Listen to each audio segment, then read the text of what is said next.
Um mol de um gás ideal monatômico resfriado adiabaticamente de uma temperatura inicial T1 até uma temperatura final T1/3. Com base nessas informações, responda. No item A, ele pergunta: o gás sofreu uma expansão ou compressão ao final do processo? Justifique sua resposta. Então, depois da vinheta, resolução.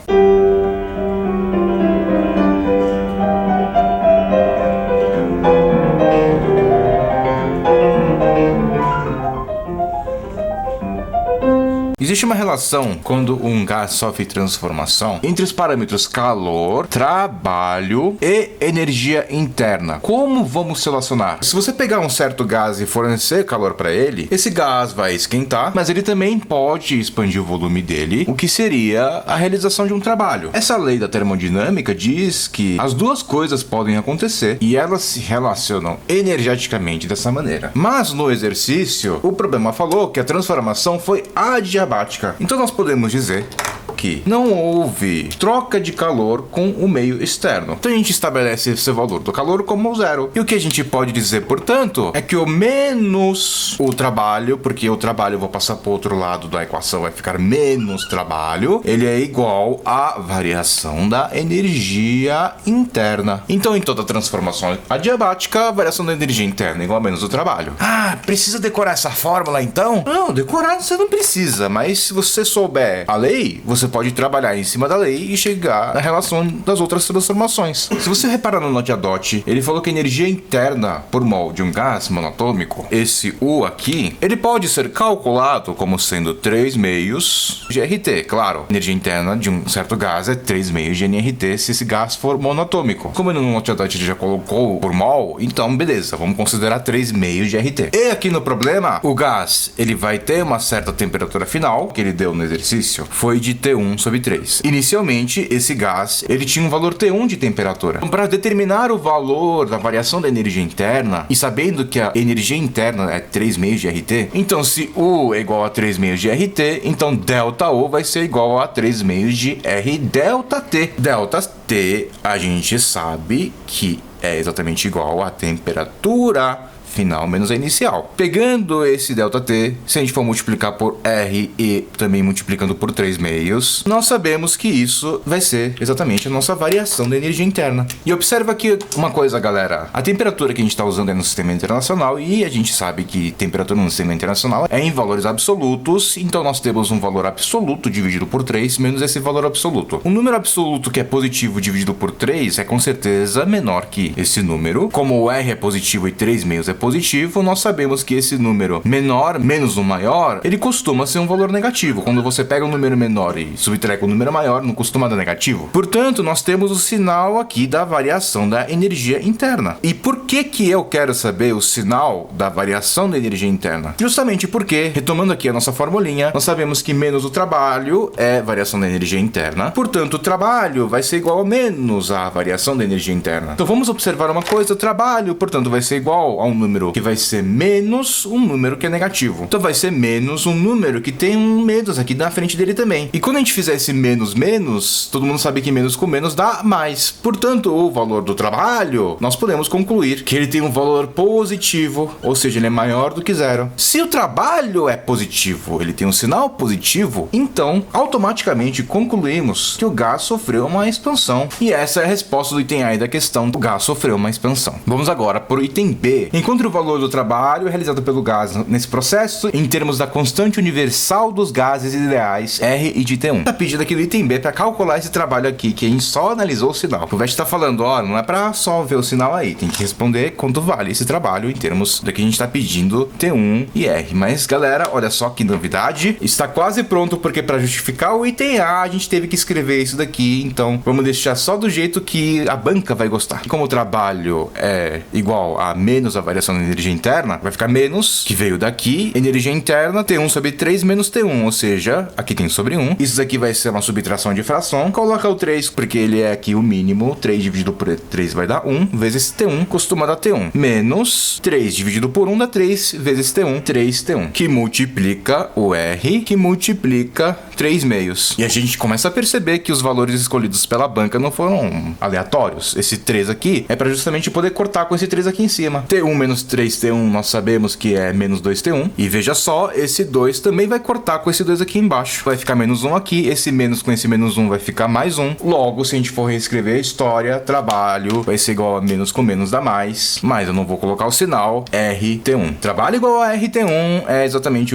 a resposta do item B aí da questão. Vamos para o item C. Encontre a razão entre as pressões final e inicial do gás após o processo. Então, para fazer essa questão, nós vamos usar o nosso PVT Pavlov. O que é esse tal de PVT Pavlov, galera? Existe uma relação entre a pressão inicial, volume inicial e temperatura inicial, vai ser exatamente igual à pressão final vezes o volume final sobre a temperatura final. Porque essa multiplicação da pressão e volume dividido pela temperatura, ela é uma constante. Vamos chamar de constante 1, porque a gente vai usar duas constantes aí. Já a gente vai trabalhar com a segunda constante. A temperatura inicial, ele chamou de T1. Então vamos chamar de pressão 1 também e volume 1 também. 1 de inicial. E esse gás, ele vai para um estado final 2. T2, V2, T2. Isso aqui T2, o problema tá falando que é T1 sobre 3. Então vamos colocar T1 sobre 3. É uma divisão de fração. Na divisão de fração, a gente sabe que é só pegar o inverso do denominador e multiplicar aqui em cima. Então o 3 vai aqui em cima. E com isso, nós podemos cortar o T1. Pegando esse P1, passando para cá, dividindo, pegando esse 3, passando para cá, dividindo com esse V2 também, nós vamos ter justamente o P2, que é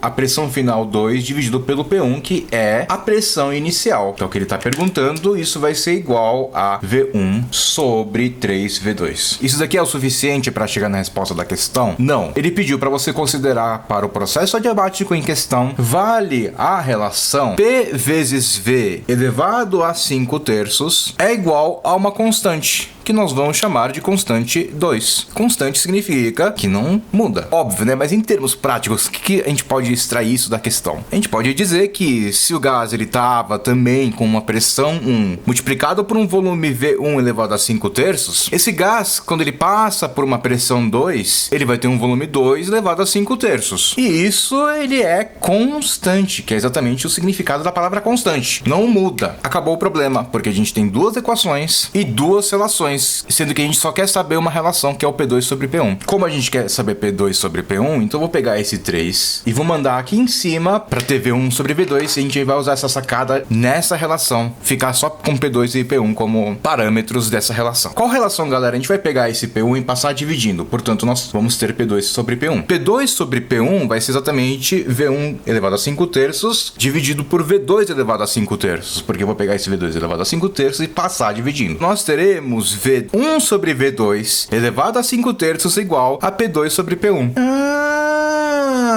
Galera, olha só o V1 sobre V2 aqui, que eu pedi pra vocês anotarem nessa sacada. A gente tem V1 sobre V2 aqui também. A gente pode substituir toda essa bagaça por 3P2 sobre P1. Tudo isso elevado a 5/3. Daí o que nós podemos fazer? Nós podemos pegar esse 3, colocar aqui fora multiplicado por 3 elevado a 5/3. Nossa, eu tô usando propriedades da potenciação a rodo aqui. Esse P2 eu quero passar pro outro lado dividindo, e esse P1 eu quero passar pro outro lado multiplicando. O P1 vem pra cima e o P2 vem para baixo, e lógico que isso vai ser igual a 1, porque eu tô passando, mas para não deixar o 1 isolado, eu vou pegar esse 3 elevado a 5/3 e passar dividindo. Então vai ficar 1 sobre 3 elevado a 5/3 é igual a P1 sobre P2, que multiplica P2 sobre P1 elevado a 5/3. Colocando esses 5/3 aqui em cima e aqui embaixo, só para a gente entender melhor, divisão de potenciação, subtração dos expoentes. 5/3 menos 3/3, P2 elevado a 2/3. P1 elevado a 3/3, vou simplificar com esse P1 elevado a 5/3, vai ficar P1 elevado a 2/3 também. Finalmente, nós vamos elevar os dois lados da balança pelo inverso aqui, 3/2. Porque quando a gente eleva por 3/2, 2/3 elevado a 3/2, 2/3 elevado a 3/2, isso é a mesma coisa que elevado a 1, portanto nós temos aqui o P2 sobre P1, e isso daqui já vale como resposta para a questão. Porém, deixando um pouquinho mais apresentável para a banca, vamos colocar esse 3/2 aqui, 1 elevado a 3/2 e 3 elevado a 5/2, que multiplica 3/2, aplicando a distributiva da potenciação ali. 1 elevado a 3/2 é 1 mesmo. Esse 3 fatia passa com esse 3. Vai ficar 3 elevado a 5/2. 3 elevado a 5/2 é a mesma coisa que 3 à quinta, a raiz quadrada disso. 3 à quinta é 3 à quarta vezes 3. 3 à quarta sai para fora da raiz? Sim, sai para fora da raiz quadrada como 3 ao quadrado. Só que tinha um 3 ali que não vai poder sair, vai ter que ficar dentro da raiz por enquanto. 3 ao quadrado costuma dar 9. Agora a gente vai fazer o favor de racionalizar, multiplicar em cima e embaixo por raiz de 3. Raiz de 3 vezes raiz de 3 costuma dar 3 vezes 9, 27. E 1 vezes raiz de 3 costuma dar raiz de 3 mesmo. P2 sobre P1 é igual a raiz de 3 sobre 27, portanto, é a resposta do item C da questão. A questão de termodinâmica, ela começa bem suave com item A e item B. Trabalhando bastante com as questões de termodinâmica, você sabe o que um sinal negativo significa, o que um sinal positivo significa, tanto para o calor, quanto para o trabalho, quanto para a variação de energia interna. Para um aluno que está na segunda fase, isso é importantíssimo. O item B é um pouco mais clássico e o item C, ele pede para você chegar numa relação que vocês viram importantíssimo conhecer as propriedades da potenciação para você poder fazer essa questão com certo dinamismo. Então, espero que vocês tenham gostado. Por favor, deixem o seu like. Se você fizer essa contribuição, isso ajuda muito o canal. Ajudando o canal, a gente consegue continuar gravando para vocês. Então, muito obrigado por ter assistido até aqui. Até o próximo vídeo. Falou!